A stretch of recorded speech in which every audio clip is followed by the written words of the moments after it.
क्या कुछ मकसद रहा और कितना सार्थक रहा ये आज? देखिए, दमोह में पिछले 1 महीने में 9 से ज़्यादा दलितों के साथ उत्पीड़न की घटनाएं घटी और कई में तो हत्याएं। जो 2 बड़े मामले, एक जो है देवरान का जो मामला है, जिसमें 3 लोगों की हत्या की गई, पिता, माँ और पुत्र की, वो बहुत दर्दनाक है। मैं उनके परिवार से मिलने और उनका दुख बांटने और उनको ये विश्वास दिलाने कि अगर वो सब लोग भी उनके खिलाफ हो जाएंगे तो हम लोग उनके साथ हैं। मैं उनके परिवार से मिलने गया।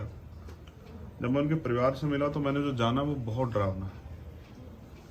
वो इतने सीधे लोग हैं कि उनकी जमीन पे कब्जा हुआ, मकान बना लिया गया, उन्होंने कोई उसका विरोध नहीं किया। लेकिन उस दिन उस मानक को गोली मारी गई, उसके पिता को, उसकी माँ को, और जब तक वो मरे नहीं तब तक उनकी नब्ज चेक कर करके कुल्हाड़ी से और पत्थर से उनके ऊपर हमला किया गया।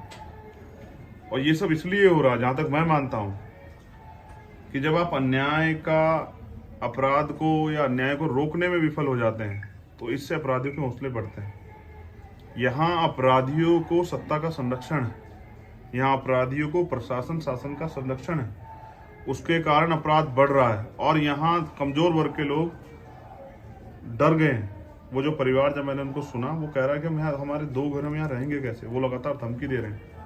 उन्होंने ये भी बताया कि उस दिन 17 लोग थे। मैंने अभी अधिकारियों से बात की, मैंने उनसे कहा कि आप उनकी दूसरी एप्लीकेशन लेके जो वहाँ मौजूद थे, किसी निर्दोष पे कार्रवाई नहीं करें, लेकिन किसी दोषी को ना छोड़े, क्योंकि वो दोषी जब बाहर रहेगा तो अपनी जान बचाने के लिए उन 2 भाइयों को, क्योंकि लगातार धमकी मिल रही है, उनको नुकसान पहुंचा सकता है।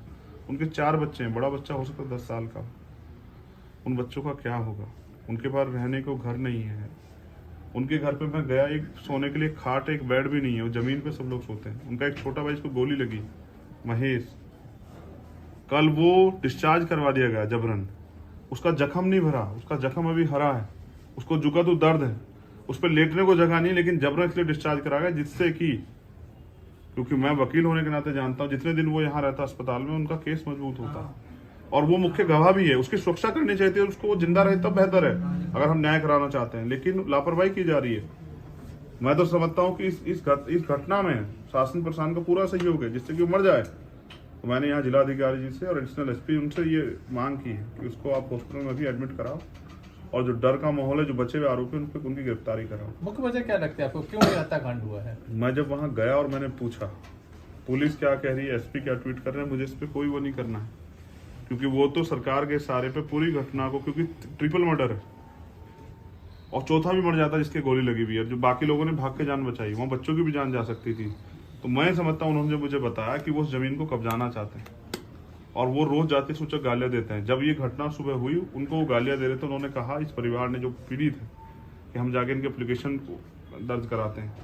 और इस बात पे उसने आके गुस्से में ये पूरा वो कर दिया। सब लोग शामिल थे परिवार के, और सब अधिकारी कर्मचारी इस बात को जानते हैं, सबको पता है। मैंने कुछ मांगे पहले मैं आपके आगे रख दूं, और मैंने कहा ना, ये 9वीं घटना है 1 महीने के अंदर। मेरा एक क्वेश्चन और है आपसे। 1 सेकंड। जब पुलिस अधीक्षक ने ट्वीट किया है कि वो छेड़छाड़ को लेके हुए, इस पे आप कितने से? हाँ, मैं ये बात भी बता देता हूँ कि छेड़छाड़ किसने की, उसकी माँ ने या उसके अपाहिज पिता ने, विकलांग, वो जो पैरालिसिस जिनको हुआ है, या वो जिनके घर में खाने के लिए कुछ नहीं है।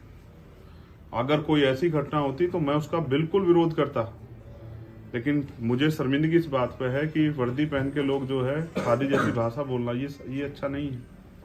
मैंने उनसे भी पूछा, FIR, वो गांव के लोग हैं, उनका किसी झगड़ा नहीं, पहला कोई विवाद नहीं, वो वकील नहीं है, वो क्रिमिनल उसके मानसिकता के लोग, उनको क्या पता एप्लीकेशन में क्या लिखवाना, जो पुलिस ने बताया वही लिख दिया है, और फिर पुलिस ने वही ट्वीट कर दिया है। आप और मैं नहीं जानते कि सत्ता के दबाव में किस तरह कार्रवाई। अभी यहाँ के जिलाधिकारी को क्या नहीं कहा, यहाँ के विधायक ने, आपने नहीं देखा?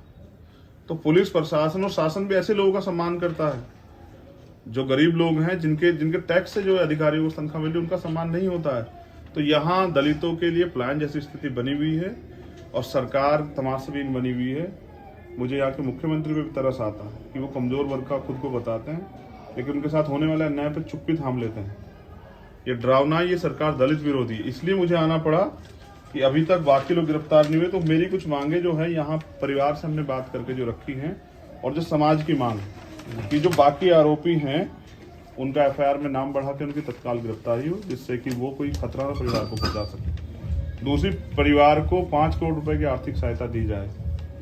तीसरी, मृतक जो है मानक अहिरवा, उसकी पत्नी को एक शासकीय नौकरी दी जाए।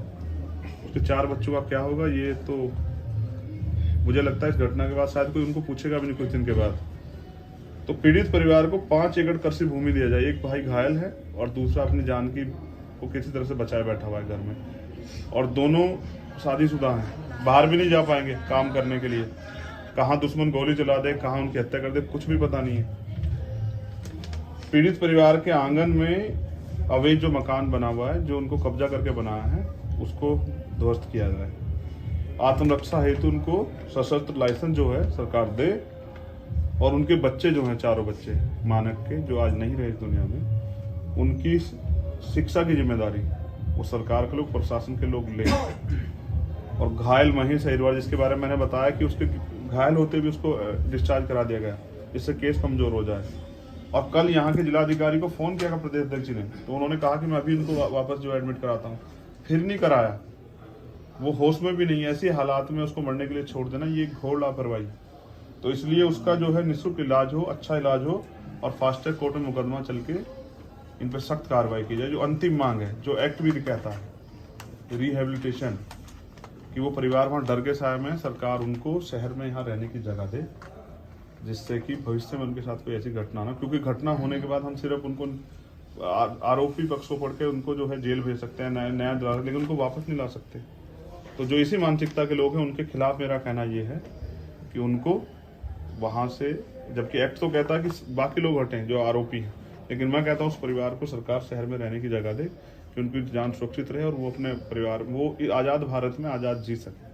अब आप अपने जिस विधानसभा से ये घटना हुई है, वहाँ से बीएसपी विधायक राम भाई हैं, उनके बारे में क्या कहना चाहेंगे? अब ये बीएसपी के नेताओं को और उनकी पार्टी के सीनियर नेताओं को सोचना चाहिए कि अगर उनके विधायक ही कमजोर वर्ग के लोगों को सताने काम करेंगे इन्हीं की वोट लेके, तो लोकतंत्र में इससे बड़ा जो त्रासदी तो कोई नहीं हो सकती कि उन्हीं का वोट लेके उन्हीं का कत्ल कराया जाए और उन्हीं का आरोपियों का संरक्षण बीएसपी के विधायक करें। ये डरावना है। आपने कहा हम 1 महीने में 9 घटनाएं घटी, ऐसी कौन कौन सी प्रमुख घटनाएं हैं इस घटना को छोड़कर? हाँ, मैं बिल्कुल उनका जिक्र कर देता हूँ आपके सामने।